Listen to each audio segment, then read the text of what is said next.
warahmatullahi wabarakatuh.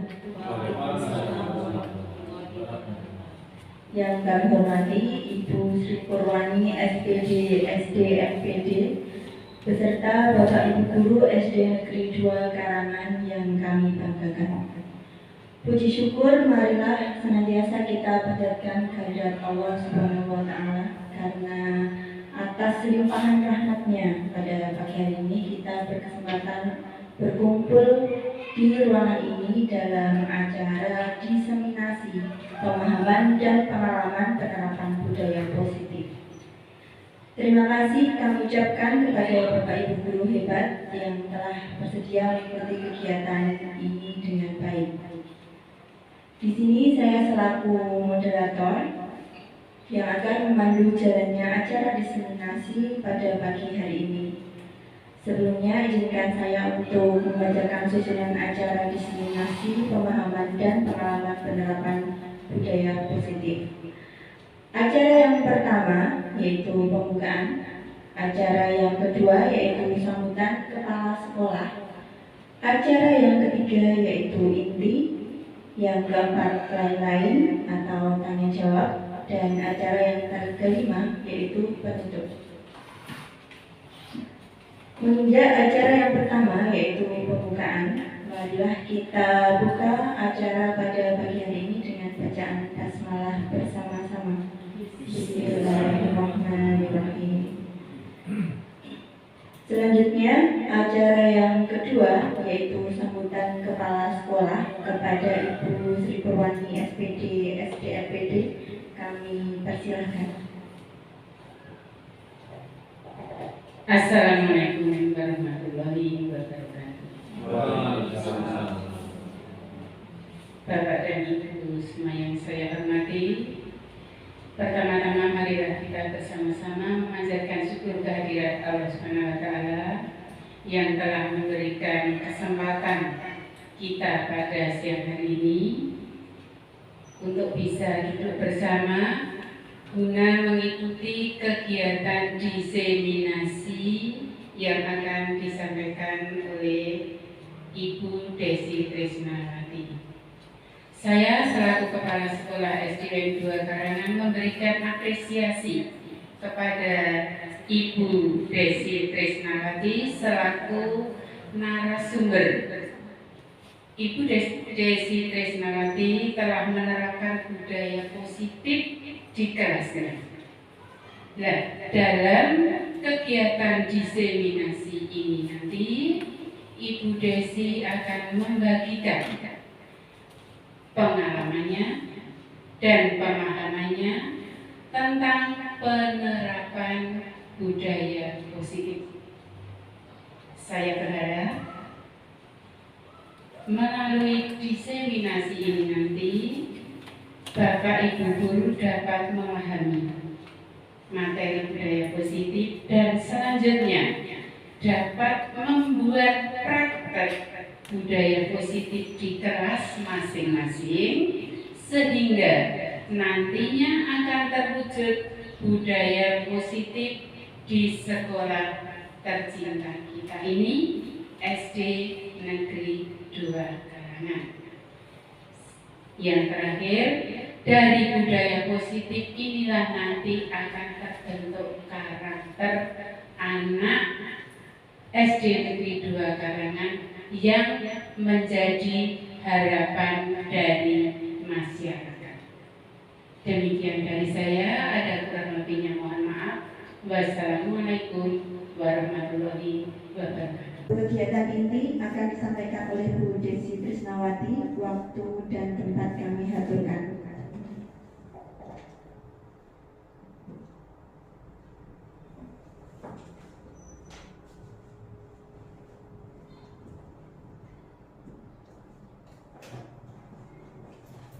Bismillahirrahmanirrahim. Assalamualaikum warahmatullahi wabarakatuh. Salam dan bahagia Ibu Bapak Guru hebat. Yang kami hormati Ibu Sri Purwani SPD MPD selaku Kepala Sekolah SDN 2 Karangan. Yang kami hormati pula Bapak Ibu Guru SD Negeri 2 Karangan, Terima kasih atas waktu yang diberikan kepada kami. Ya, selamat pagi Bapak Ibu. Bagaimana kabar hari ini? Masih semangat ya Bapak Ibu ya? Ya, biar tambah semangat, mari kita petikkan semangat pagi. Jadi nanti kalau saya mengucap semangat pagi, Bapak Ibu guru mohon menjawab pagi, pagi, pagi, luar biasa. Siap nih Bapak Ibu ya? Semangat pagi, pagi, pagi, pagi, luar biasa. Alhamdulillah ya. Di sini saya akan menyampaikan diseminasi tentang pemahaman dan pengalaman penerapan budaya positif. Sebelumnya, kegiatan diseminasi ini merupakan tugas aksi nyata pada program guru penggerak. Jadi saya selaku calon guru penggerak itu berperan untuk dapat menggerakkan komunitas belajar khususnya di SDN 2 Karangan ini supaya akan menuju ke perubahan yang lebih baik. Sebelumnya mohon maaf Bapak Ibu, bukan berarti di sini saya yang merasa lebih hebat dari panjenengan sedaya. Namun mari kita belajar bersama-sama. Saya juga belajar. Jadi mari kita bersama-sama wujudkan budaya positif di sekolah kita. Baik, akan saya mulai. Ya. Tujuan diseminasi kita pada pagi hari ini yaitu setelah memahami materi budaya positif, guru dapat melakukan praktik budaya positif di kelas. Kemudian konsep utama budaya positif yang akan saya sampaikan nanti ada 8 J. Yang pertama tentang perubahan paradigma teori kontrol. Kemudian yang kedua tentang disiplin positif. Yang ketiga tentang teori motivasi. Kemudian yang keempat tentang hukuman dan penghargaan. Yang kelima tentang kebutuhan dasar manusia. Kemudian yang keenam keyakinan kelas. Yang ketujuh tentang 5 posisi kontrol guru. Kemudian yang ke-8 yang terakhir tentang restitusi dan tentang segitiga restitusi. Untuk yang pertama, kita awali dulu dengan perubahan paradigma kita ya. Sebaiknya kita menuju ke teori kontrol. Nah, apa itu teori kontrol? Supaya lebih jelas, mari kita lakukan praktek dulu ya Bapak Ibu ya. Ini nanti ada permainan, namanya adalah permainan cobalah buka. Ya, mohon nanti bisa minta tolong untuk membantu saya. Mohon untuk Pak Catur dengan Pak Huda. Kami persilakan.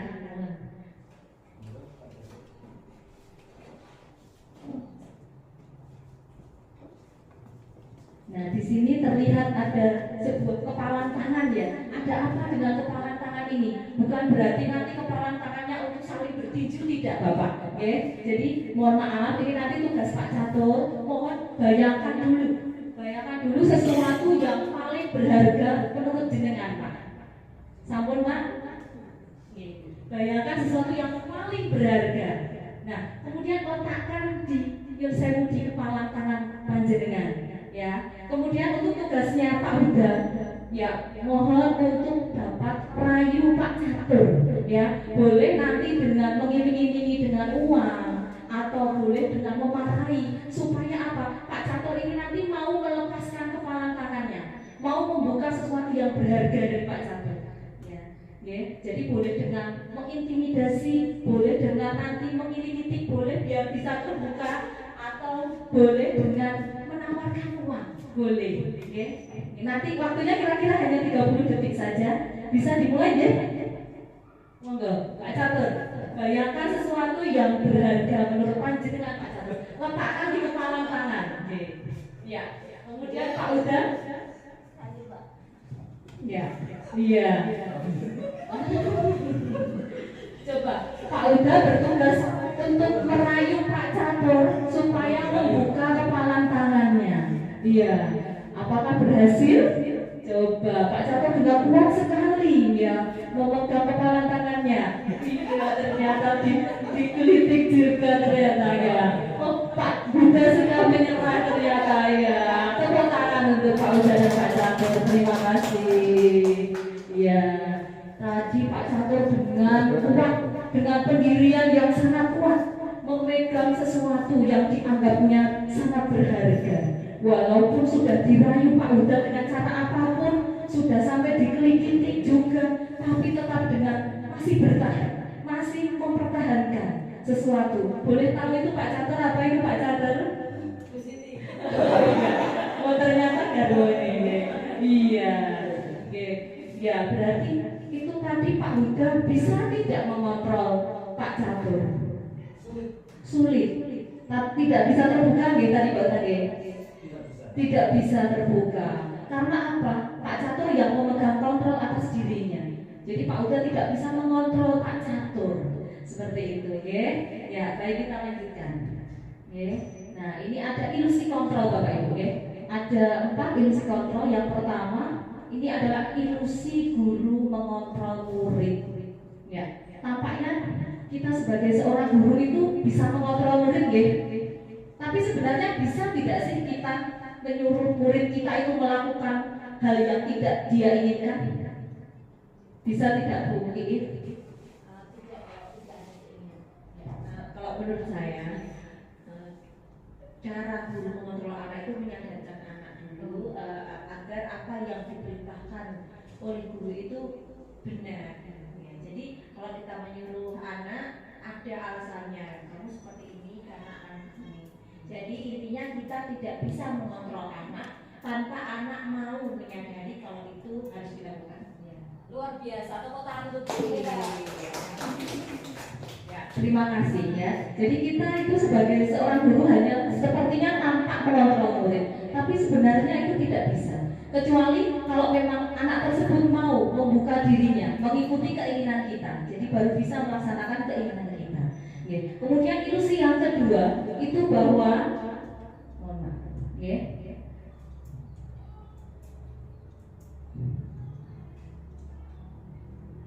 Ya, sebentar. Ya. Ya, yang kembali ke ilusi yang kedua, bahwa ilusi bahwa semua penguatan positif, efektif dan bermanfaat. Nah, ini kalau kita memberikan penguatan kepada murid sekali, 2 kali, mungkin anak tersebut mau melakukan perubahan.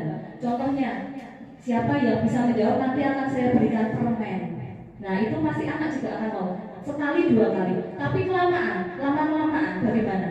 Pasti anak tersebut akan bosan juga dan lama-lama tidak mau mengikuti kita. Jadi ini hanya ilusi saja. Okay? Jadi ilusi bahwa penguatan positif ini efektif dan bermanfaat. Mungkin efektifnya hanya dalam jangka pendek, untuk jangka panjangnya tidak efektif kembali. Kemudian yang ketiga, ilusi bahwa kritik dan membuat rasa bersalah mampu menguatkan karakter. Okay. Coba Bapak Ibu, pernah tidak posisi kita itu membuat murid menjadi merasa bersalah? Kalau jujur saya juga pernah ini Bapak Ibu. Ternyata itu juga tidak efektif, itu hanya ilusi saja. Okay? Tidak efektif karena apa? Kalau kita membuat murid merasa bersalah, tentu anak itu akan merasa konsep dirinya itu buruk, bahwa saya gagal, saya tidak mampu membahagiakan guru. Nah, ini akibatnya malah akan fatal sekali. Ya, jadi ini sudah tidak berlaku kembali, ini hanya merupakan ilusi. Kemudian yang keempat yaitu ilusi bahwa orang dewasa berhak memaksa. Ini kebanyakan dari kita, ya, itu beranggapan bahwa kita itu punya tanggung jawab untuk memaksa murid kita.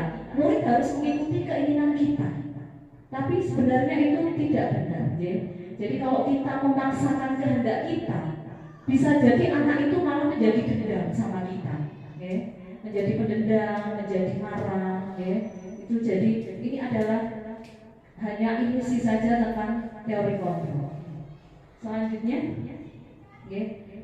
Nah, tadi kan pada permainan bukalah, cobalah buka tadi ternyata Pak Huda tidak bisa membuka kepala tangan Pak Catur, ya. Jadi ini kita bisa menjawab pertanyaan. Bisakah kita mengontrol orang lain? Bisa tidak Bapak Ibu? Tidak bisa, ya, karena yang bisa mengontrol ini adalah dirinya sendiri.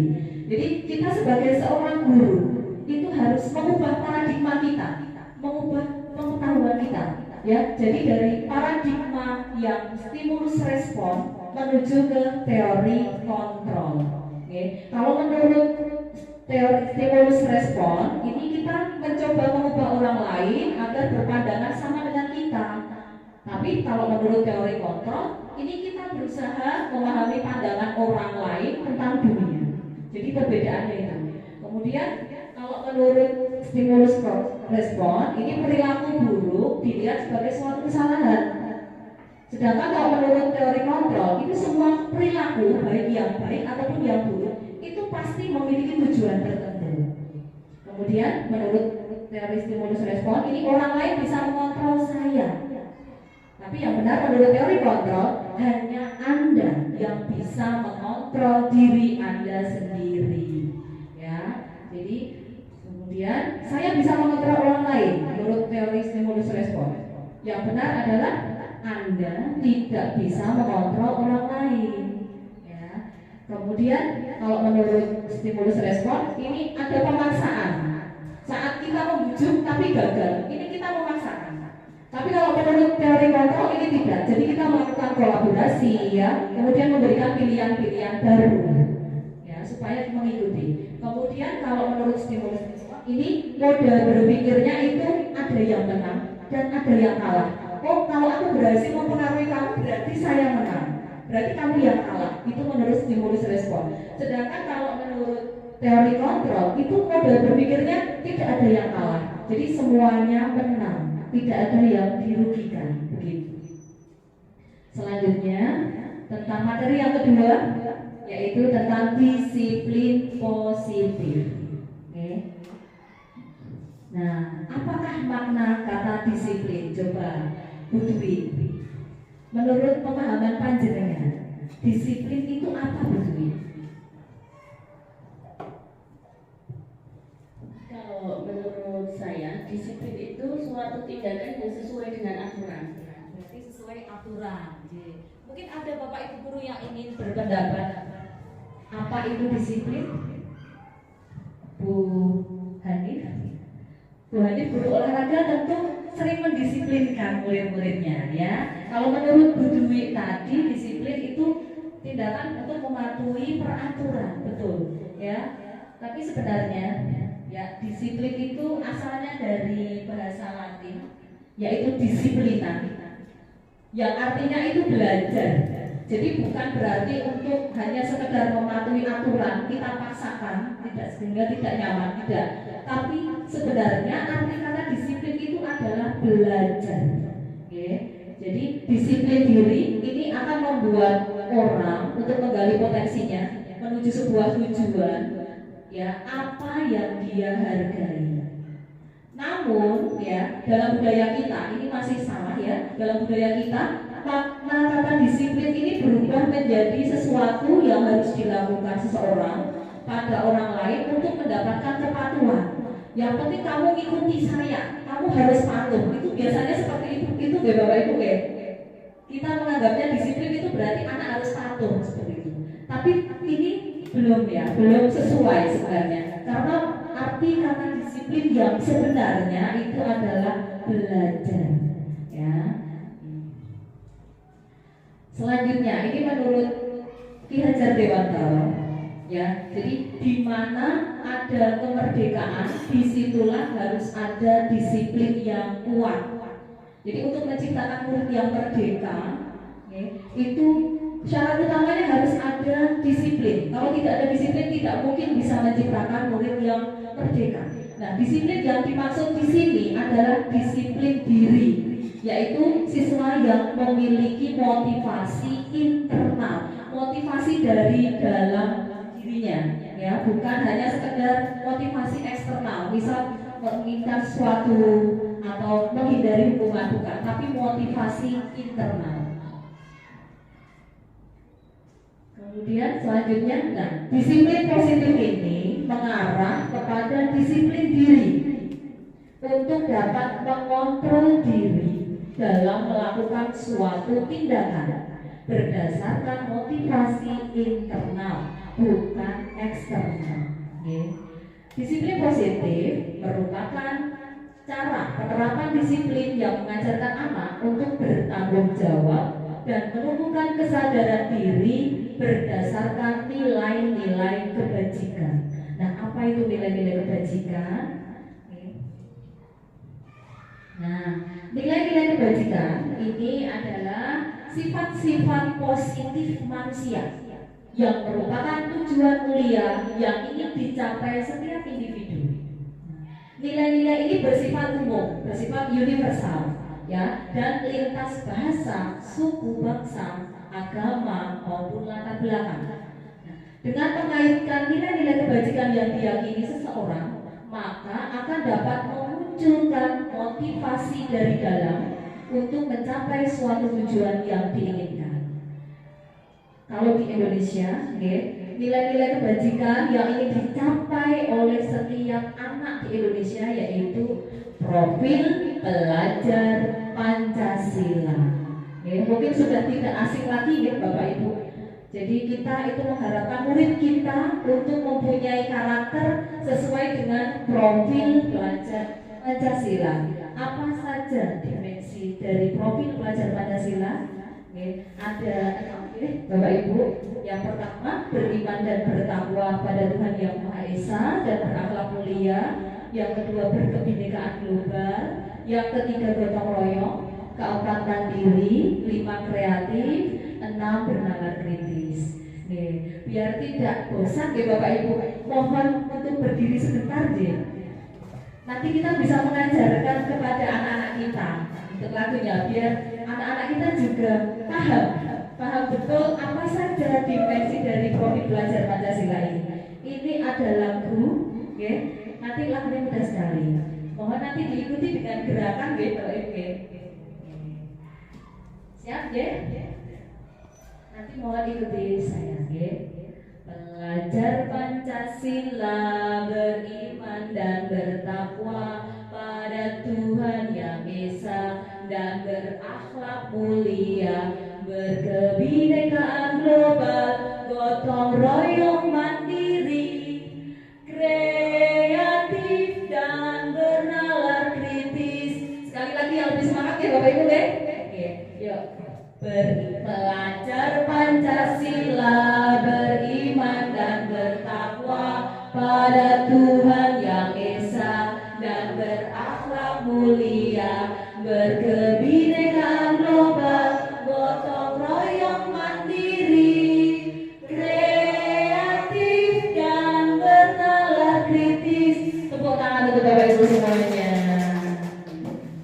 Semangat sekali, luar biasa. Nanti lagunya bisa kita praktekkan di kelas dengan murid-murid kita, ya Bapak Ibu. Selanjutnya, ya, tentang yang teori motivasi. Motivasi perilaku manusia ini dikelompokkan menjadi 3. Untuk yang pertama, ini motivasinya hanya untuk menghindari ketidaknyamanan atau hukuman saja. Berarti menurut Bapak Ibu ini motivasinya dari dalam atau dari luar kalau seperti ini? Dari luar, betul ya. Jadi kalau hanya sekedar menghindari hukuman, ini berarti termasuk motivasi internal. Contoh, Bu Iif. Bu Iif itu rajin sekali datang sekolah tepat waktu, Misalkan ini mohon maaf hanya contoh saja, tapi ternyata motivasinya itu hanya takut dimarahi ibu. Berarti itu belum sampai ke tujuan disiplin, itu baru ke motivasi eksternal, hanya untuk menghindari hukuman. Kemudian yang kedua, motivasinya adalah untuk mendapatkan imbalan atau penghargaan dari orang lain. Ini juga sama, ini motivasinya juga masih motivasi eksternal. Contoh lain lagi, ya Bu Dwi. Bu Dwi itu juga rajin sekali mengerjakan semua administrasi, tapi ternyata tujuannya supaya mendapat penghargaan dari ibu kepala sekolah dan ibu pengawas, supaya dicap sebagai guru yang disiplin. Padahal sebenarnya belum sadar untuk mengerjakan administrasi, sebenarnya belum ada motivasi dari dalam. Mohon maaf ini hanya contoh saja ya Bu Dwi. Kemudian yang ketiga, motivasinya yaitu untuk menghargai diri sendiri, yaitu menjadi insan yang sesuai diharapkan. Contoh lagi ini Bu Febri. Bu Febri itu rajin datang ke sekolah, tepat waktu, tidak terlambat. Karena apa? Bukan hanya untuk menghindari teguran dari kepala sekolah, bukan hanya untuk dicap supaya menjadi guru yang terbaik, yang disiplin, bukan. Tapi Bu Febri itu ingin menjadi pribadi yang disiplin, ya, dan menghargai dirinya. Nah ini yang disebut dengan motivasinya sudah dari dalam. Nah tujuan termasuk sudah dalam tujuan disiplin positif. Jadi luar biasa sekali Bu Febri sudah punya motivasi internal, ya. Jadi ingin dirinya menjadi lebih disiplin dan menghargai waktu. Selanjutnya, nah ini menurut Ki Hajar Dewantara lagi, ini arti merdeka. Jadi merdeka itu artinya tidak hanya terlepas dari perintah, akan tetapi juga cakap buat memerintah diri sendiri. Ini berarti tadi sesuai dengan motivasi yang mana Bapak Ibu? Motivasi pertama, kedua, atau ketiga? Ketiga, ya. Kalau orang sudah merdeka, cakap memerintah dirinya sendiri, ya, tanpa tadi harus menghindari hukuman atau untuk mendapatkan penghargaan, tapi bisa mengatur dirinya, cakap memerintah diri sendiri. Ini termasuk motivasi yang ketiga tadi, untuk menghargai diri sendiri. Oke, sekarang menurut Bapak Ibu ini sudah merdeka belum? Gitu? Bu Yeni, menurut panjenengan kita itu sebagai seorang guru sudah merdeka belum? Bagaimana ya? Kalau menurut saya sebagai seorang guru masih setengah-setengah gitu sih. Ya agak sadar, tapi juga ada juga sesuatu yang diharapkan dan juga kadang juga masih takutkan terhadap hukuman gitu. Terima kasih. Jadi menurut Bu Yeni belum sepenuhnya merdeka. Berarti mohon maaf, ini motivasinya masih banyak yang motivasi eksternal Bu Yeni. Jadi yang kita harapkan adalah kita itu mempunyai motivasi internal. Jadi kita cakap memerintah diri kita sendiri, ya, melakukan suatu pekerjaan kita sebagai guru dengan tulus ikhlas, bukan karena perintah orang lain, tapi memang kita sudah mempunyai kesadaran diri. Seperti itu nih Bapak Ibu. Selanjutnya, ini ada kegiatan diskusi. Nanti bisa kita diskusikan bersama-sama. Motivasi apa yang mendasari tindakan berikut? Bisa dibacakan Bu Iif? Rafa datang ke sekolah tepat waktu karena takut dihukum guru jika datang terlambat. Kalau kasusnya seperti ini, berarti motivasinya Rafa apa gitu? Pak Uda, kenapa Pak Uda? Menurut saya Mas Rafa ini masih dari luar ya, karena takut hukuman eksternal. Luar biasa. Betul untuk Pak Uda, ya. Jadi motivasinya masih untuk menghindari hukuman. Berarti tadi Pak Uda betul-betul memperhatikan materi ini dengan baik. Luar biasa. Kemudian yang kedua, Rafa datang ke sekolah tepat waktu karena ingin mendapat pujian dan ingin mendapat stiker bintang dari guru Bu Dwi ini ya, muridnya. Menurut Bu Dwi, ini Rafa, tindakan Rafa yang kedua ini motivasinya apa Bu Dwi? Menurut saya, Rafa ini masih dengan motivasi eksternal karena hanya ingin mendapat pujian dan stiker bintang. Terima kasih. Betul sekali ya. Jadi motivasi yang kedua ini juga masih eksternal karena hanya ingin mendapatkan penghargaan dari gurunya. Yang ketiga, nah ini bisa dibacakan Bu Ayu. Rafa datang ke sekolah tepat waktu karena ingin menjadi orang yang disiplin dan menghargai waktu. Terima kasih. Menurut Bapak Ibu guru semua, Yang ketiga, tindakan Rafa yang ketiga ini motivasinya apa Bapak Ibu? Sudah motivasi internal luar biasa ya. Jadi Rafa datang ke sekolah tepat waktu ini karena dia ingin menjadi orang yang disiplin. Nah ini tujuan dari disiplin positif ya. Terima kasih, luar biasa diskusinya. Kemudian materi selanjutnya tentang hukuman dan penghargaan. Nah, coba ini Bapak Ibu Bersani. Ini ada gambar seorang murid sedang dihukum. Ada yang mengangkat kakinya, kemudian ada yang memegang telinganya. Ya. Menurut Bapak Ibu, apakah hukuman ini efektif untuk menanamkan kedisiplinan murid? Tidak. Ya. Setuju dengan Bu Dwi? Setuju ya. Jadi tidak efektif. Kenapa tidak efektif? Nanti kita akan bahas lebih lanjut lagi. Kenapa hukuman tidak efektif? Apakah ada bentuk pendisiplinan yang lain selain hukuman? Tentu ada nih. Ada yang lebih menuju ke identitas sukses, yaitu adalah bentuk konsekuensi.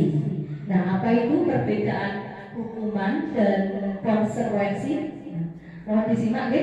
Kalau hukuman ini sifatnya itu tidak terencana atau tiba-tiba, dan sifatnya hanya satu arah. Biasanya yang memberikan guru, murid tidak diberikan kesempatan. Okay?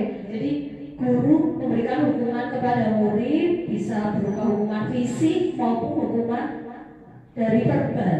Okay? Kemudian tapi kalau konsekuensi ini sudah terencana dan sudah disepakati oleh murid dan guru. Jadi sama-sama sudah tahu, oh ini konsekuensinya jika aku melanggar. Kemudian yang kedua, nah ini hukuman yang diberikan bisa berupa fisik maupun psikis. Kemudian kalau konsekuensi ini biasanya diberikan berdasarkan suatu data yang umumnya dapat diukur.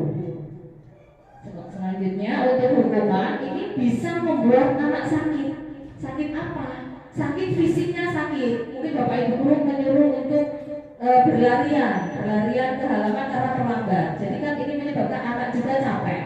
Jadi bisa membuat anak sakit secara fisik maupun hati. Kalau sakit hati berarti dari apa ya Bapak Ibu? Dari verbal, dari ucapan kita. Mungkin ucapan kita terlalu pedas kepada murid-murid kita. Ya.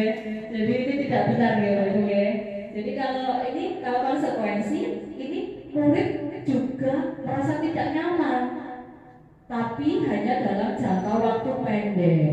Nih, contohnya, kamu hari ini tidak mengerjakan PR, berarti nanti kamu istirahat harus tinggal di kelas dulu mengerjakan PR. Nah ini kan anak tidak nyaman, seharusnya jam istirahat tetap disuruh tinggal di kelas untuk mengerjakan PR, begitu. Kemudian selanjutnya dengan hukuman ini anak justru akan malah membenci kedisiplinan. Apa sih? Aku jadi benci, nggak mau. Tapi kalau dengan konsekuensi, ini anak akan lebih menghargai disiplin. Ya, dengan hukuman, anak juga belajar untuk menyembunyikan kesalahan. Jadi bisa-bisa berbohong dengan kita, Bapak Ibu, untuk menghindari hukuman. Kamu sudah mengerjakan PR, sudah Bu. Padahal sebenarnya belum. Ya, tapi kalau konsekuensi, ini anak mulai belajar untuk mematuhi peraturan. Jadi lebih baik mana menurut Bapak Ibu, hukuman atau konsekuensi, Bapak Ibu? Konsekuensi. Nanti kita akan belajar lagi tentang bentuk pendisiplinan yang lain, yang lebih menuju ke identitas sukses anak. Selanjutnya kita diskusi lagi biar tidak ngantuk. Hukuman atau konsekuensi? Yang pertama, nih, murid disuruh untuk tidak mengenakan sepatu seharian karena tidak mengenakan sepatu hitam. Ya, peraturan di sekolah kita, anak-anak harus memakai sepatu warna hitam. Nah, ini ternyata ada siswa yang tidak mengenakan sepatu. Nah, oleh salah seorang guru, ini menghukum anak tersebut. Kamu nggak pakai sepatu hitam, berarti kamu nggak boleh pakai sepatu. Kamu harus lepas sepatumu seharian di sekolah. Nah, berarti ini termasuk hukuman atau konsekuensi? Hukuman deh, betul deh. Kemudian yang kedua, ini menggantikan kertas tugas teman yang telah dicoret-coret. Jadi anak usil sama temannya nyoret-nyoret kertasnya. Kemudian oleh guru diberikan ini ya, suruh menggantikan kertas temannya. Berarti ini konsekuensi, betul. Yang ketiga, lari mengelilingi halaman 5 kali karena terlambat hadir di sekolah. Bapak Ibu pernah melakukan itu? Jujur Bapak Ibu? Oh belum, alhamdulillah ya. Kalau ini termasuk apa nih Bapak Ibu ini? Hukuman, betul. Yang keempat, membersihkan tumpahan air di meja karena tersenggol pada saat belajar. Konsekuensi luar biasa ini Bu Febri dan semuanya. Tepuk tangan untuk kita semua. Ya, kami lanjutkan. Kemudian ini ternyata ya hukuman ini sama dengan penghargaan, berlaku sama. Jadi saat kita memberikan hukuman ini berlaku sama dengan penghargaan. Bisa ya? Saya juga baru tahu setelah mempelajari modul ini. Kenapa kok bisa dihukum oleh penghargaan? Kita kan sering ya memberikan penghargaan kepada murid. Contoh, kalau kamu bisa mengerjakan PR nanti akan diberi hadiah. Kalau kamu juara 1 akan diberi hadiah. Nah itu termasuk penghargaan. Tapi ternyata itu menyebabkan anak terhukum. Kenapa gitu? Nah ini bahwa penghargaan berlaku sama dengan hukuman. Dalam arti meminta atau menuju seseorang melakukan sesuatu untuk memenuhi suatu tujuan tertentu, ini dorongannya adalah eksternal dan nanti akan ada ketergantungan. Ya, penjelasannya ini. Okay. Jadi dihukum oleh penghargaan. Yang pertama pengaruh jangka pendeknya. Kalau kita memberikan penghargaan sekali 2 kali masih efektif, anak tersebut akan mengikuti. Tapi kalau sudah dalam jangka panjang, anak akan merasa bosan. Contoh, ada peraturan di kelas ini kalau bisa masuk kelas setelah istirahat akan diberikan stiker bintang. Nah, sehari 2 kali mungkin seminggu itu masih efektif, ya. Tapi kalau lama-lama, mungkin yang menunggu kelas itu bukan guru tersebut yang memberikan stiker bintang, bisa digantikan oleh guru lain. Nah, guru lain tersebut tidak mengetahui ini hadiah dari stiker bintang ini. Apakah anak-anak bisa tetap masuk kelas kalau istirahat? Tidak, ya. Jadi ternyata tidak efektif untuk jangka panjang. Betul. Kemudian penghargaan menghukum. Ini kalau contohnya dalam sistem rankingan. Anak yang mendapatkan peringkat 2 ini pasti akan merasa lebih terhukum. Kenapa? Saya itu sudah sama-sama berusaha maksimal belajar. Kenapa dia yang lebih unggul dari saya? Kenapa dia mendapat peringkat 1? Kok saya hanya mendapat peringkat 2? Nah ini buktinya adalah penghargaan itu menghukum. Gitu, akan merasa terhukum. Saya sudah belajar kok saya cuma dapat ranking 2 gitu. Selanjutnya, penghargaan mengurangi ketepatan. Contohnya, Bu I memberikan iming-iming kepada muridnya. Siapa yang bisa menjawab pertanyaan ini dengan cepat akan Bu Guru berikan uang 5.000. Nah, pasti murid-muridnya Ibu ini akan segera mengacungkan jari, akan segera cepat-cepatan jawab. Betul, B? Betul. Ya, tapi bagaimana kalau tidak diberi uang? Jadi mau kembali, ya. Kemudian hasilnya jawabannya. Apakah anak menjawab dengan benar? Kalau hanya sekedar cepat-cepatan jawab tadi, sudah bisa menjawab dengan benar? Asal, betul. Ya, jadi ini betul penghargaan mengurangi ketepatan. Jadi tidak tepat menjawab karena hanya sekedar cepat-cepatan tadi. Oke. Kemudian ini penghargaan tidak efektif seperti yang tadi saya sebutkan tadi, tidak efektif dalam jangka panjang. Kemudian penghargaan merusak hubungan. Masih dalam bukan hubungan yang lain deh. Ini masih dalam sistem rankingan. Ada yang ranking 1, ada ranking 2, ranking 3. Ini pasti akan menimbulkan persaingan. Betul deh. Aku harus dapat ranking 1. Berarti aku harus menggunakan segala cara. Besok aku mau mencontek. Aku gak mau berteman dengan dia. Dia yang dianggap guru paling pinter kok. Berarti ini hubungannya rusak. Ya. Jadi oleh karena itu kita sekarang tidak ada sistem rankingan ya. nanti tidak menimbulkan ini, bisa merusak hubungan.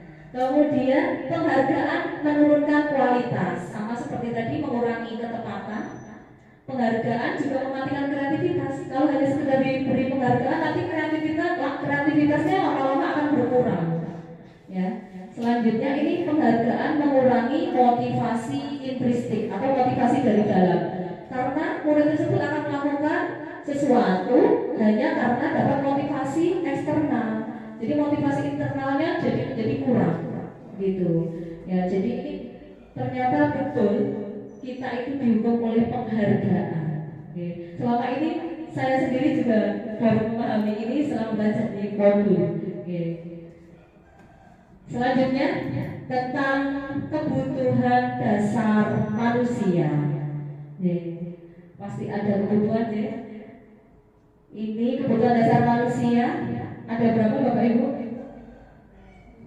Ada 5. Yang pertama ini, yang gambarnya yang di tengah ini, survival, artinya kebutuhan untuk bertahan hidup. Ini sifatnya adalah fisiologis, ya. Fisiologis badan kita, ya, untuk kita bisa bertahan hidup. Kebutuhan dasar yang kedua, kebutuhan akan kasih sayang dan diterima. Kalau ini sifatnya itu lebih ke psikologis. Ini meliputi hubungan dan koneksi sosial. Yang ketiga, ini adalah kebutuhan tentang penguasaan. Ini berhubungan dengan kekuatan untuk mencapai sesuatu agar dianggap berharga. Jadi bisa menguasai yang lain. Selanjutnya kebutuhan dasar yang keempat yaitu kesenangan. Ini tujuannya adalah hanya untuk sekedar mencari kesenangan saja. Yang terakhir, yang kelima, kebutuhan dasar kebebasan. Ini kebutuhan akan kemandirian dan memiliki pilihan. Sekarang contoh satu kasus nih Bapak Ibu. Ada murid di kelas itu yang sering meminta bekal makanan teman-temannya. Nah, itu sebenarnya tindakan anak tersebut itu hanya untuk memenuhi kebutuhan dasarnya. Oke, contoh, ini karena tidak diberikan bekal oleh ibunya. Padahal dia lapar, dia belum sarapan. Makanya dia terpaksa untuk mengambil bekal makanan teman-temannya. Berarti ini termasuk kebutuhan dasar apa Bapak Ibu? Untuk bertahan hidup. Ya. Selanjutnya, ini aku itu ngambil bekal makanan teman-temanku itu biar teman-temanku itu memperhatikan saya Bu. Soalnya teman-teman pada cuek sama saya lapar nggak dikasih makanan, makanya saya ingin diperhatikan, ya. Jadi itu termasuk kebutuhan dasar kasih sayang dan diterima. Kemudian yang ketiga ini contohnya, saya ngambil bekal makanan teman-teman itu kan saya hebat, saya bisa mengambil makanan teman-temanku, mereka jadi takut sama saya, jadi patuh memberikan makanannya kepadaku Bu. Berarti itu penguasaan. Selanjutnya untuk kesenangan. Nah ini ya usil ngambil teman-temannya itu hanya ingin melihat apa? Melihat ekspresi wajah teman-temannya yang sebel dengannya. Melihat ekspresi teman-temannya yang sebel, dia justru malah senang. Nah ini banyak dari murid-murid kita seperti itu. Jadi usil, sering menggoda teman-temannya. Itu berarti kebutuhan akan kesenangan.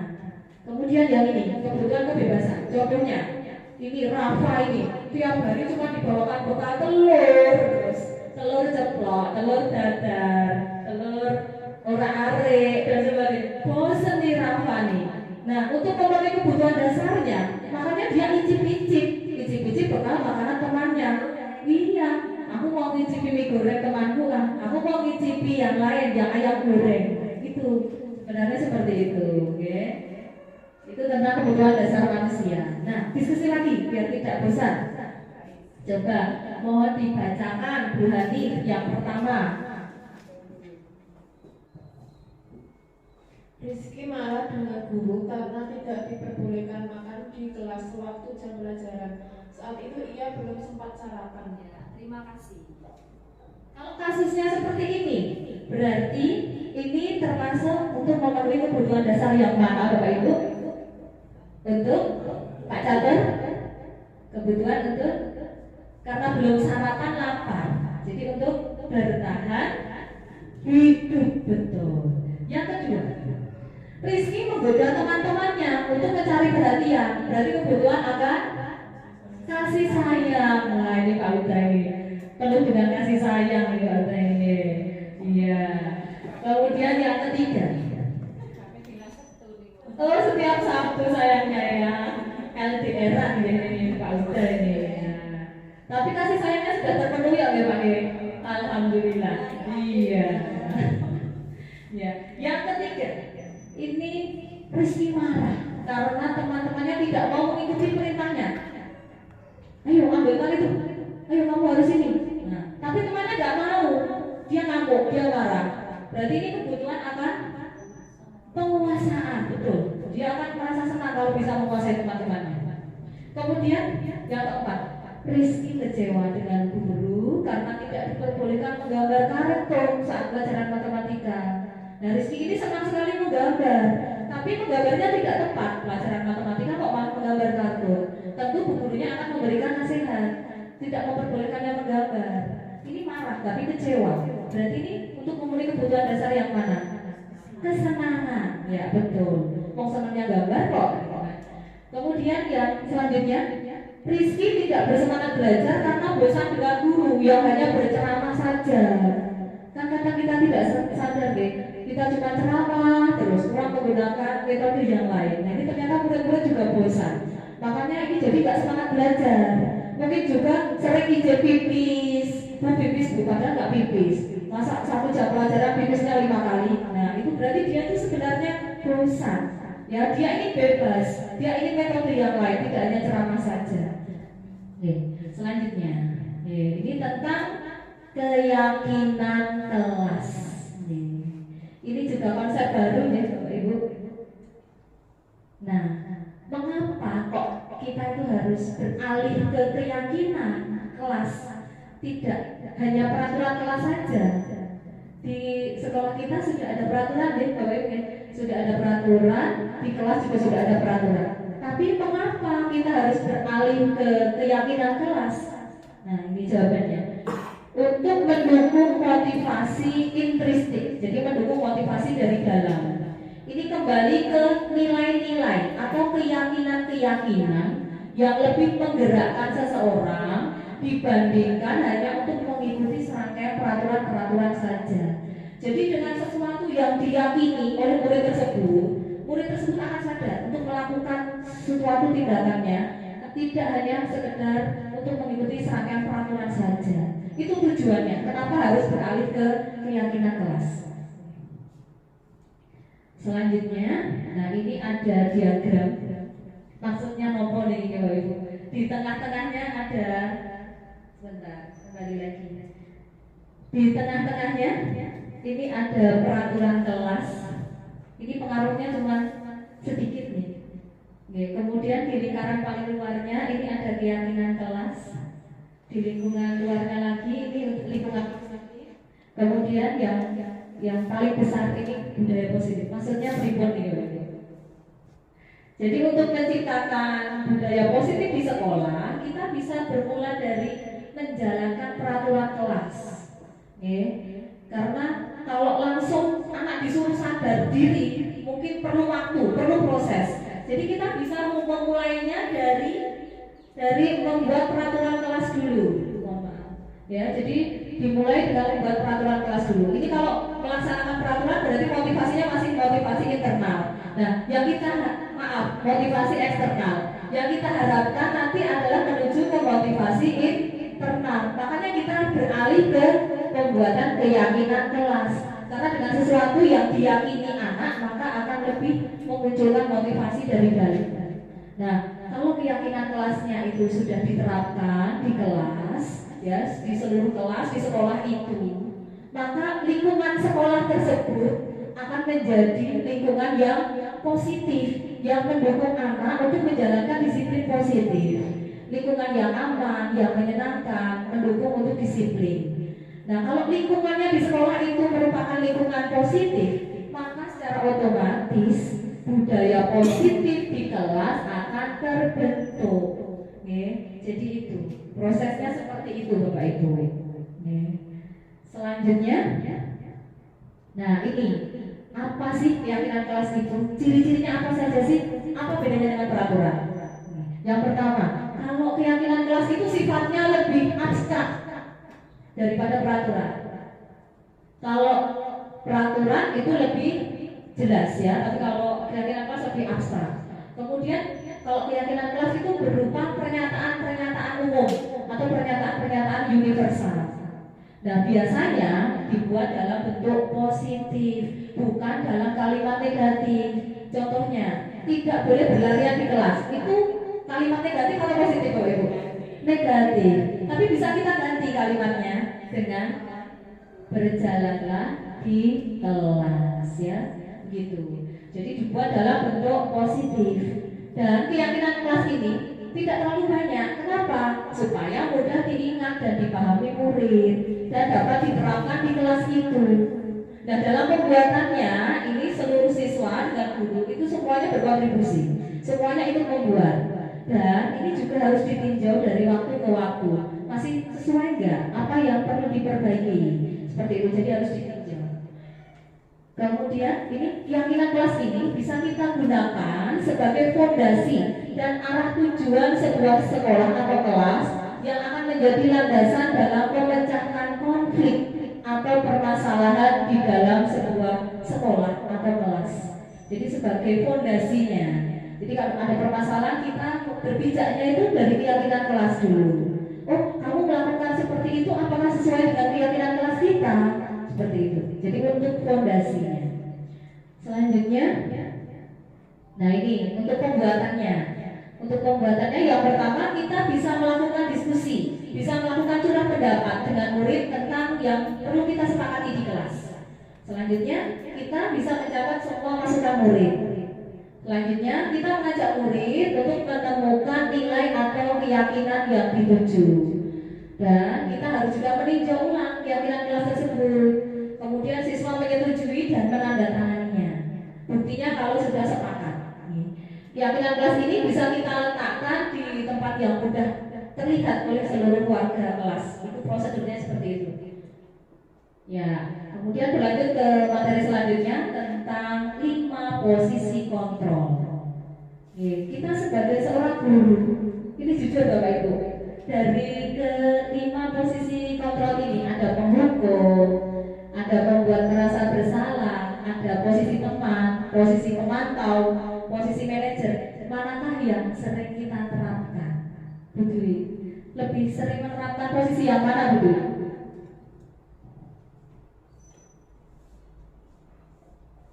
Jujur saja nih. Kayaknya lebih cenderung ke manajer. Manajer luar biasa. Cenderungnya. Mungkin Bapak Ibu guru yang lain? Bu Iif, pernahkah dalam posisi penghukum? Kalau saya rasa tidak kalau hukum. Kalau saya ditanya 5 posisi itu saya lebih ke teman kemudian manajer. Teman dan manajer luar biasa. Bu Febri, cenderung ke posisi yang mana Bu Febri? Kalau saya lebih ke teman. Ke teman. Terima kasih. Kita ulas satu persatu. Kalau dalam posisi penghukum, ini kita biasanya memberikan hukuman berupa fisik, ya, ataupun verbal yang menyakitkan anak. Sepertinya ini sudah tidak kita lakukan ya Bapak Ibu. Tidak. Kemudian yang kedua, ini membuat merasa bersalah. Ini kita menggunakan keheningan. Jadi kita membuat suasana yang menjadi hening, tapi muridnya nggak nyaman karena merasa apa? Merasa bersalah dan rendah diri. Aduh kok seperti ini? Kalau dalam posisi teman, nah kita itu menggunakan hubungan baik, ya, menggunakan humor dengan murid kita. Kemudian kalau dalam posisi pemantau, ini kita mengawasi tugasnya. Apakah perilaku itu sudah sesuai peraturan atau belum? Kalau posisi manajer, ini posisi yang paling tertinggi. Ya. Posisi manajer ini kita itu meminta murid mempertanggungjawabkan perilakunya dan untuk bisa menemukan solusi dari permasalahannya sendiri. Ini posisi manajer, posisi yang paling ideal. Ini Contohnya, ini guru berbuat mengajukan pertanyaan dengan nada suara yang tulus, ikhlas mendekati murid dengan tulus. Contoh perkataan guru, apa yang kita yakini? Apakah kamu mau memperbaikinya? Kamu ingin menjadi orang seperti apa? Hasilnya ini akan menguatkan pribadi murid tersebut. Jadi murid tersebut akan memiliki identitas sukses pada dirinya.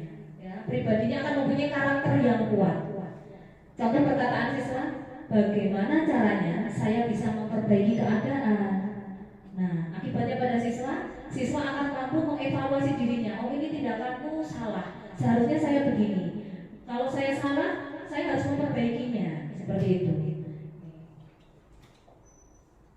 Nah, ini tujuan akhir dari 5 posisi kontrol seorang guru adalah pencapaian posisi manajer, di mana dalam posisi ini murid dapat menjadi pribadi yang mandiri, merdeka, bertanggung jawab, yang akhirnya akan menciptakan lingkungan yang positif, aman, dan nyaman. Oke, diskusi lagi biar gak bosan. Mohon dibacakan Bu Ayu. Terlambat lagi, pasti terlambat lagi, selalu datang terlambat. Kapan bisa datang tepat waktu? Nadanya tinggi ya tadi ya. Kalau guru berbuat seperti ini berarti dalam posisi apa ini? Terlambat lagi kamu, selalu datang terlambat. Seperti itu terus. Nah, berarti kapan ini? Penghukum, ya dihukum. Ya, yang kedua. Adi, kamu ini bagaimana ya? Kamu sudah berjanji dengan Bu Guru tidak akan terlambat lagi. Kamu kenapa ya senang sekali membuat orang kecewa? Bu Guru benar-benar kecewa dengan kamu. Berarti ini apa ini? Posisi apa? Membuat merasa bersalah, luar biasa. Kemudian yang ketiga, Adi, ayolah. Bagaimana sih kamu? Kemarin kan kamu sudah janji dengan Bu Guru. Kenapa kamu terlambat lagi? Ini sambil tertawa ringan. Ya sudah, gak apa-apa. Duduk dulu sana. Nanti Bu Guru bantu. Sambil senyum-senyum. Berarti ini dalam posisi teman. Betul. Yang keempat, kamu terlambat 15 menit. Apakah kamu sudah mengerti konsekuensi yang harus dilakukan bila terlambat? Berarti ini kita kan memantau ya. Jadi posisi pemantau. Yang terakhir, ya, jadi kamu terlambat. Kira-kira bagaimana kamu akan memperbaiki masalah ini? Berarti ini dalam posisi yang tertinggi tadi, posisi manajer, ya. Jadi lebih manusiawi ya. Iya, lebih solutif dari Pak Uda. Selanjutnya, ya ini materi tentang bentuk pendisiplinan yang lain selain hukuman, selain tadi ada konsekuensi, ada satu lagi bentuk pendisiplinan yaitu restitusi. Dan langkahnya nanti adalah langkahnya dinamakan segitiga restitusi. Nah, apakah itu restitusi? Ini hal baru ya bagi kita. Jadi restitusi itu adalah suatu proses menciptakan kondisi bagi murid untuk memperbaiki kesalahan mereka sehingga mereka bisa kembali pada kelompok mereka dengan karakter yang lebih kuat. Ya. Restitusi juga merupakan proses kolaboratif yang mengajarkan murid untuk mencari solusi atas masalah mereka dan membantu murid berpikir tentang orang seperti apa yang mereka inginkan. Ya, dan bagaimana harus memperlakukan orang lain. Ini yang disebut dengan restitusi. Nah, ciri-ciri restitusi yang pertama, bukan untuk menebus kesalahan, namun untuk belajar dari kesalahan. Contoh, ada siswa yang menjahili teman yang lain sampai melakukan kontak fisik, memukul. Nah, tadi saya sudah mukul Rizky Bu. Berarti kalau mau impas saya juga boleh dipukul. Seperti itu. Itu kalau hanya sekedar untuk menebus kesalahan. Kamu mukul saya berarti kamu boleh memukul, ganti memukul. Gitu. Tapi bukan begitu. Itu bukan ciri restitusi. Kalau ciri restitusi ini bisa belajar dari kesalahan. Oh, kalau saya berarti salah. Saya harus memperbaiki kesalahan ini. Itu jadi restitusi.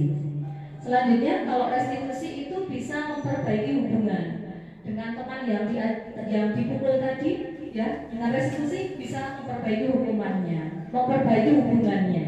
Okay. Kemudian, kalau restitusi ini adalah sifatnya tawaran, bukan paksaan. Jadi kita itu tidak boleh memaksakan anak untuk mengikuti restitusi.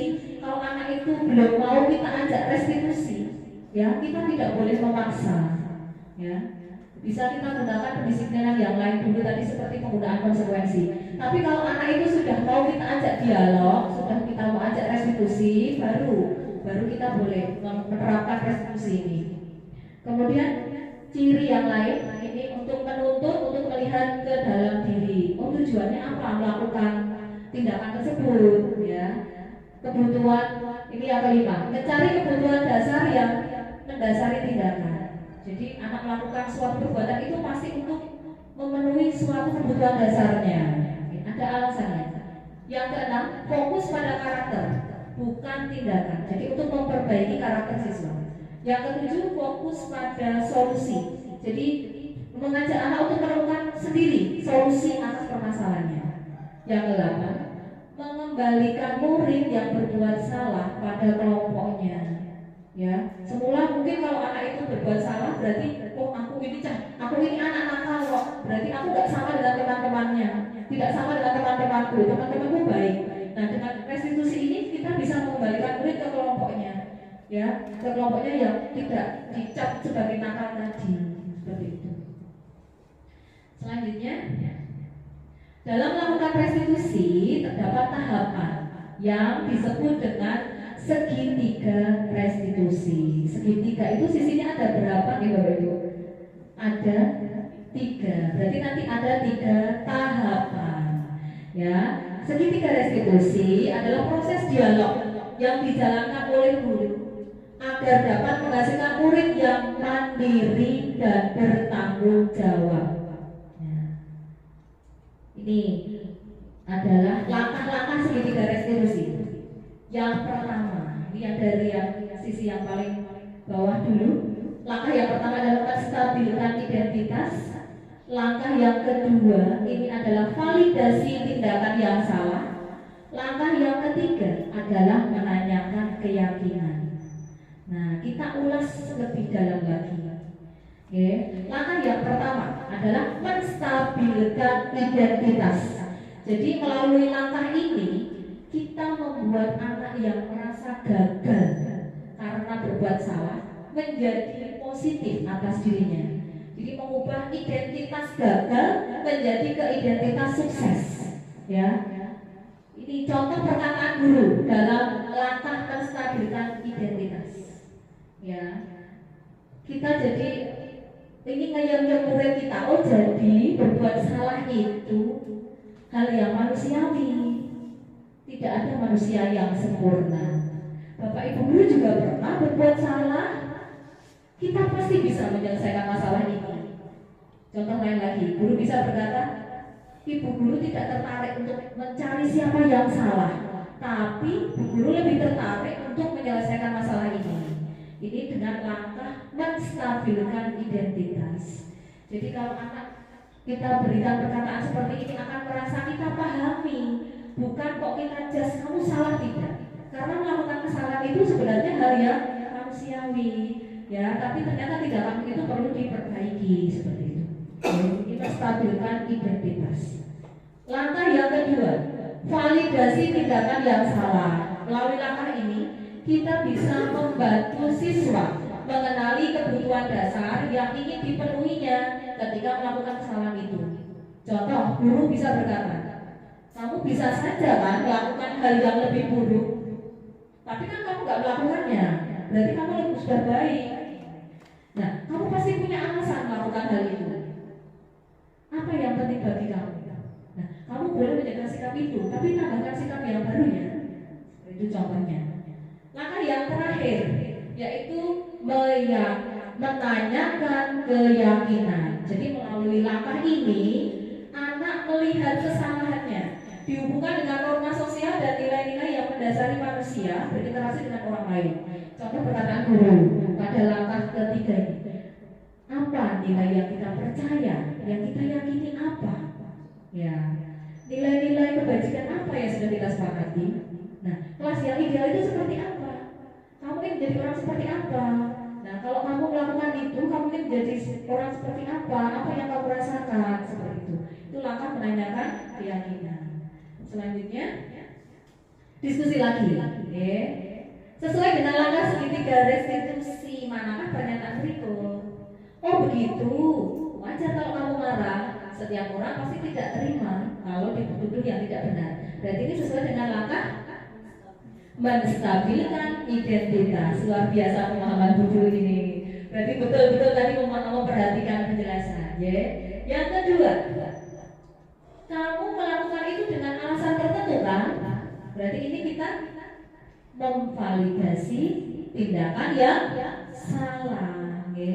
Kemudian ini yang ketiga, apakah tindakanmu tadi sudah sesuai dengan keyakinan kelas kita? Berarti ini menanyakan keyakinan. Ya, itu tadi tentang langkah-langkah segitiga restitusi. Selanjutnya, nah ini mohon maaf, ini bukan berarti saya pamer nih Bapak Ibu, tapi ini memang saya diminta untuk memberikan contoh penerapan budaya positif yang sudah saya lakukan di kelas 4 ini khususnya. Mohon disimak dengan baik-baik ya Bapak Ibu. Ya, ini yang sudah saya lakukan kemarin di awal semester 1. Saya itu sudah membuat keyakinan kelas bersama dengan murid-murid kelas 4. Berikut dokumentasinya.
Tidak boleh berlarian di kelas. Itu kata-kata positif atau negatif?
mematuhi nasihat guru, boleh bagus, berlaku sesuai tata krama, ya. Kelas ini boleh. Ada yang belum? Mbak Saskia, Mbak Fatia, ya, bertanggung jawab, menjaga. Ya, kalau bersih berarti nyaman kan? Kenyamanan kelas. Setuju? Setuju ya.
oleh Arum Dewi. Ya, benar.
Itu tadi testimoni dari murid.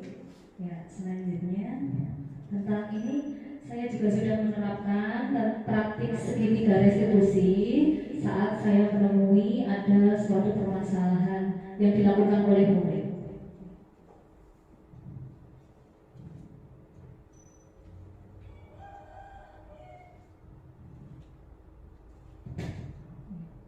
Selamat pagi Mas Rizky.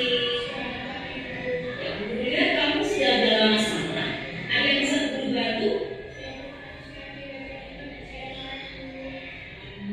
Wajar kalau kamu marah ya. Pasti setiap orang tidak akan terima kalau diajak dan direndahkan. Kemudian tadi kamu melakukan apa pada ibu? Oh gitu. Tapi kamu melakukan itu pasti ada alasan yang tertentu kan? Iya, setiap orang pasti akan mempertahankan harga dirinya. Untungnya tadi kamu tidak melakukan hal yang lebih buruk lagi, bukan? Oh iya, berarti bagus. Kamu masih bisa bersabar dan bertahan. Ya, sekarang mari kita lihat tindakanmu tadi. Apakah sudah sesuai dengan keyakinan kelas kita? Keyakinan kelas yang mana, Mas Rizky? Bersikap positif. Apakah Mas Rizky yakin bersikap positif itu penting bagi Mas Rizky? Oh penting, betul. Jadi kita itu harus bersikap positif dimanapun kita berada. Dengan bersikap positif, kita akan lebih dihargai orang lain. Kita juga punya banyak teman, ya. Bagus. Jadi harus bersikap positif, ya. Menurut Mas Rizky, bersikap positif itu penting, ya. Kemudian, apakah Mas Rizky itu ingin berubah menjadi yang lebih baik lagi? Ya, kalau kamu ingin berubah menjadi lebih baik lagi, Mas Rizky ingin berubah menjadi orang seperti apa? Orang yang lebih bersabar dan lebih memaafkan orang lain. Bagus ya. Menurut Mas Rizky bagaimana saya menjadi orang yang lebih bersabar? Lebih tenang, bagus ya. Jadi Mas Rizky mau berubah menjadi lebih baik lagi, menjadi orang yang lebih bersabar ya. Sekarang mari kita pikirkan bagaimana cara memperbaiki masalah ini, Mas Rizky. Apa yang akan kamu lakukan dengan ini? Iya, sekali satu pertanyaan sekali ya. Terima kasih sudah menjadi orang yang lebih bersabar dan pemaaf ya. Terima kasih Mas Rizky.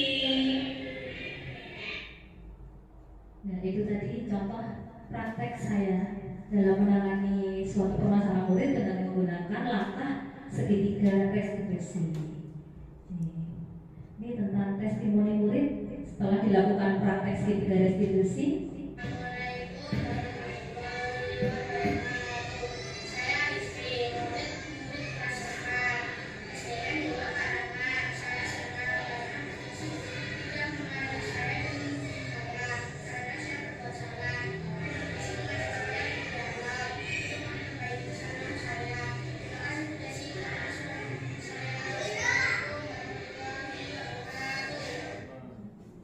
Itu tadi testimoni. Nah, kita sudah sampai ke kesimpulan, Bapak Ibu.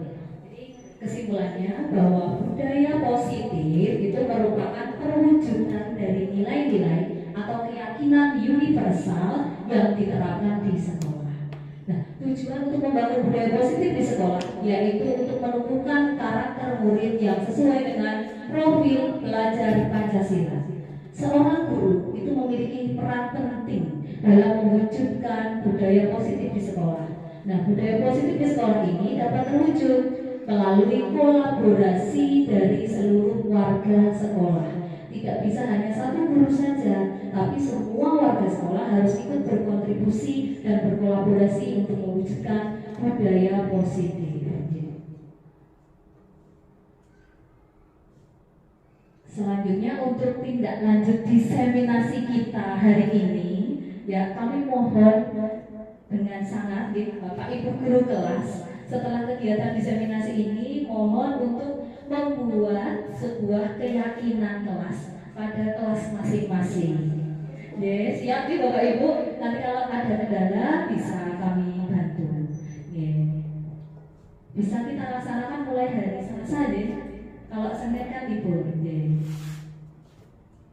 Kemudian terima kasih. Ya. Demikian pemaparan materi tentang pemahaman dan penerapan budaya positif yang sudah saya lakukan. Banyak kekurangan saya dalam penyampaian materi tadi. Untuk itu kami mohon maaf yang sebesar-besarnya. Terima kasih sudah bersedia mengikuti kegiatan diseminasi ini dengan baik. Akhir kata, mohon maaf dan terima kasih Bapak Ibu guru hebat ya. Wassalamualaikum warahmatullahi wabarakatuh.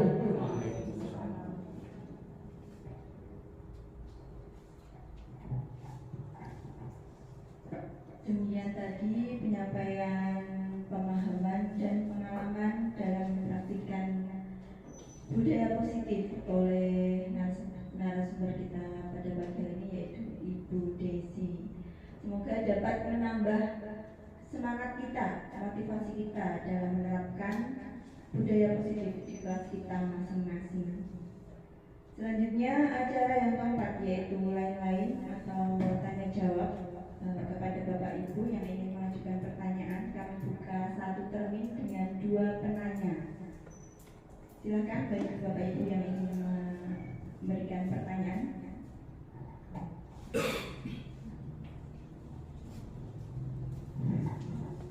Terima kasih untuk kesempatannya kepada Ibu Yeni sebagai moderator.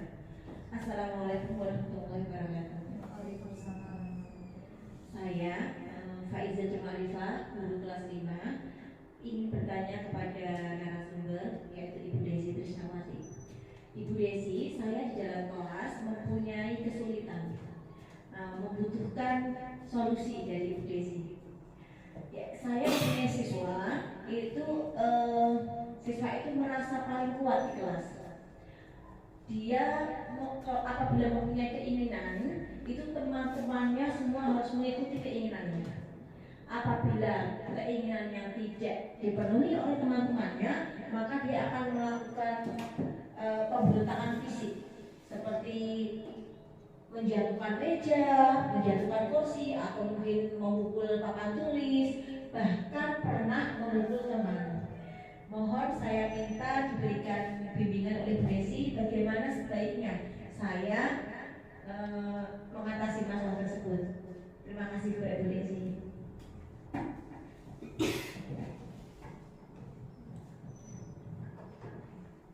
Masih ada pertanyaan lagi? Pertanyaan kedua.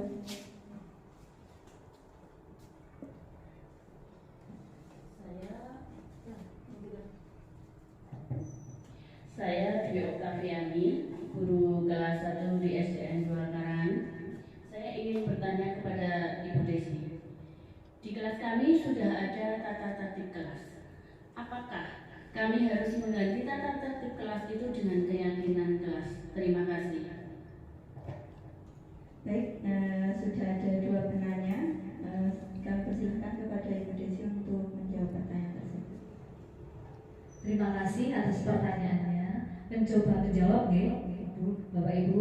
Untuk pertanyaan dari Bu Dwi, di kelas Bu Dwi sudah ada tata tertib kelas ya. Apakah harus diganti dengan keyakinan kelas? Menurut saya hendaknya bisa diganti dengan keyakinan kelas Ibu Dwi. Karena kalau tata tertib itu biasanya masih terdiri dari peraturan. Nah, kalau hanya sekedar peraturan, murid itu hanya mengikuti peraturan karena takut dihukum misalnya. Jadi motivasinya masih motivasi eksternal. Nah, kalau dengan keyakinan kelas, karena murid itu sudah mempunyai suatu nilai-nilai yang dianggap benar, yang itu untuk menjalankan perilakunya, yang untuk menuntut perilakunya, dianggap penting, oh itu nilai itu benar. Jadi murid akan memiliki motivasi internal, motivasi dari dalam untuk melakukan suatu tindakan yang benar, tidak hanya sekedar untuk mengikuti peraturan-peraturan saja tanpa mengetahui tujuannya utama. Ya, jadi motivasinya ini sudah ke motivasi internal. Jadi lebih baik diganti untuk ke keyakinan kelas. Bagaimana Bu Dwi? Mudah-mudahan bisa menjawab ya. Oke, terima kasih. Untuk pertanyaan kedua, tadi kasusnya Bu Kiki ini ada kasus yang rumit ya, rumit sekali. Ya. Tindakannya ini selalu menang sendiri, ini selalu berkuasa. Nah, tindakannya sampai tadi kalau tidak diikuti oleh teman-temannya, dia berontak, dia marah, ya, dia melakukan kontak fisik dengan temannya. Nah, untuk itu langkah pertama yang bisa kita lakukan yaitu kita sebaiknya mengidentifikasi dulu Bu Kiki. Apa sebenarnya tujuan dari siswa tersebut melakukan tindakannya. Jadi kita identifikasi kebutuhan dasarnya apa yang ingin dipenuhi. Ya, kalau menurut cerita dari Bu If tadi, bisa jadi anak itu sebenarnya hanya ingin memenuhi kebutuhan dasarnya, yaitu berupa kebutuhan penguasaan. Karena dia selalu memerintah temannya. Kalau tidak diikuti dia marah. Itu berarti yang ingin dipenuhinya sebenarnya adalah kebutuhan tentang penguasaan.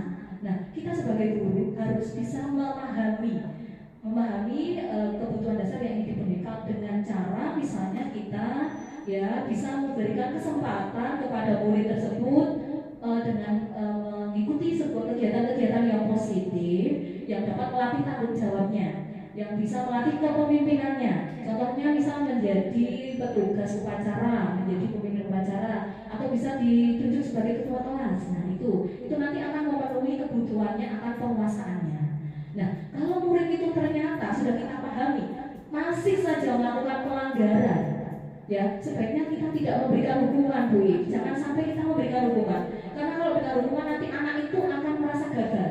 Oh aku mungkin nakal, ya saya berarti ini tidak baik. Nah itu akan mencap dirinya seperti itu. Jadi kita jangan memberikan hukuman kepada anak tersebut, ya karena akan menimbulkan efek yang tidak baik.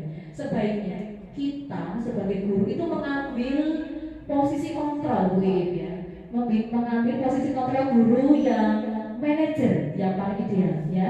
Jadi kita mendekati murid itu dengan tulus ya. Kemudian kita juga bisa melakukan praktik restitusi dengan tahapan segitiga restitusi seperti yang sudah saya contohkan tadi ya. Dengan kita mempraktekkan segitiga restitusi tadi, murid itu akan bisa dengan sendiri menemukan solusi atas permasalahannya ya. Jadi murid akan lebih sadar bagaimana menjadi orang yang seperti dia inginkan dan bagaimana bisa berhubungan dengan orang lain. Jadi sikapnya nanti akan lebih baik dengan teman-temannya. Seperti itu. Mungkin sudah bisa menjawab belum Bu ini? Terima kasih. Saya kembalikan kepada moderator. Terima kasih. Demikian tadi kegiatan diseminasi pada hari ini. Acara selanjutnya yaitu penutup. Marilah kita tutup acara pada pagi hari ini dengan membaca hamdalah bersama-sama. Alhamdulillahirobbilalamin. Sebelumnya jika ada kata-kata dari saya yang kurang berkenan di hati Bapak Ibu guru semuanya, saya mohon maaf yang sebesar-besarnya. Akhirul kalam, wassalamualaikum warahmatullahi wabarakatuh.